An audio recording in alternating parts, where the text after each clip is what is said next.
Apa itu gagasan pokok dan gagasan pendukung? Gagasan pokok adalah ide utama dalam sebuah paragraf, sedangkan gagasan pendukung adalah informasi yang menjelaskan dan memperkuat gagasan pokok. Gagasan pokok dan gagasan pendukung. Ketika kamu membaca tulisan atau berita di majalah atau media sosial, pernahkah kamu kesulitan memahami ide yang dibahas di dalamnya? Jika iya, mungkin kamu perlu tahu tentang gagasan pokok dan pendukung dalam paragraf. Memahami kedua jenis gagasan ini bisa membantu kamu mengurai ide dalam teks sehingga dapat memahami dengan lebih mudah. Yuk segera kita pelajari. Sebuah teks terdiri dari beberapa paragraf. Setiap paragraf terdiri dari beberapa kalimat yang mengandung gagasan pokok dan gagasan pendukung. Gagasan pokok adalah ide utama yang dibahas, sedangkan gagasan pendukung adalah ide tambahan yang menjelaskan dan mendukung gagasan pokok dalam sebuah paragraf. Bagaimana cara membedakan gagasan pokok dan gagasan pendukung? Ciri-ciri gagasan pokok diantaranya berupa kalimat umum, dan biasanya hanya ada satu dalam sebuah paragraf. Gagasan pokok dapat berdiri sendiri meskipun kalimat lain dihilangkan. Sebaliknya, ciri-ciri gagasan pendukung diantaranya berupa kalimat khusus atau spesifik, atau berupa uraian yang mengandung banyak keterangan dan jumlahnya lebih dari satu. Dalam sebuah paragraf, gagasan pendukung tidak dapat berdiri sendiri. Jika kalimat lain dihilangkan, maka paragraf tersebut akan sumbang atau tidak utuh.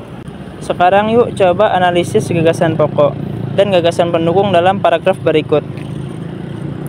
Gagasan pokok paragraf tersebut terdapat pada kalimat pertama atau awal paragraf, yaitu busana tari Saman sangat indah.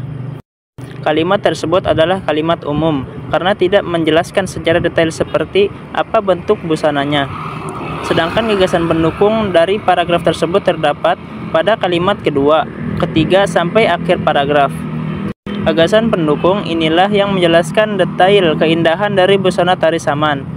Di antaranya, busana tari Saman terbagi atas 3 bagian. Pada bagian kepala dipakai bulang, teleng, dan sunting kepies.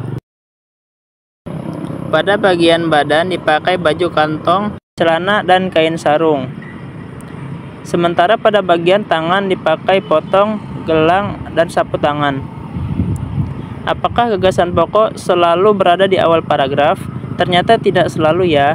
Berdasarkan letak gagasan pokok, paragraf dikelompokkan menjadi 3 jenis. Pertama, paragraf deduktif yang memiliki gagasan pokok di awal paragraf. Kedua, paragraf induktif yang memiliki gagasan pokok di akhir paragraf. Ketiga, paragraf campuran yang memiliki gagasan pokok di awal paragraf dan kemudian diperkuat lagi di akhir paragraf. Supaya lebih mudah dipahami, coba perhatikan contoh paragraf berikut. Jenis paragraf apakah ini? Jika diperhatikan, gagasan pokok terdapat di awal paragraf, yaitu orang dewasa yang membutuhkan air putih setiap hari. Sedangkan gagasan pendukung terdapat pada kalimat-kalimat selanjutnya. Gagasan pendukung ini yang menjelaskan tentang bagaimana cara membagi waktu untuk minum 2 liter air tersebut. Kesimpulannya, paragraf ini termasuk contoh paragraf deduktif. Contoh yang kedua, jenis paragraf apakah ini? Jika diperhatikan, gagasan pokok terdapat pada akhir paragraf, yaitu kekurangan konsumsi air putih dapat membahayakan kesehatan. Sedangkan gagasan pendukung terdapat pada kalimat sebelumnya. Gagasan pendukung ini yang menjelaskan secara rinci apa dampak atau bahayanya jika kekurangan konsumsi air putih. Kesimpulannya, paragraf ini termasuk contoh paragraf induktif. Selanjutnya, contoh yang terakhir adalah paragraf campuran. Tahu nggak kenapa? Ya, paragraf ini memiliki gagasan pokok di awal dan di akhir paragraf. Sementara gagasan pendukungnya berada di tengah-tengah paragraf. Di awal paragraf terdapat gagasan pokok, yaitu mengonsumsi air putih dalam jumlah yang cukup dapat menjaga kesehatan. Selanjutnya di akhir paragraf, gagasan pokok diperkuat lagi pada kalimat dengan demikian kesehatan tetap terjaga dengan konsumsi air yang cukup.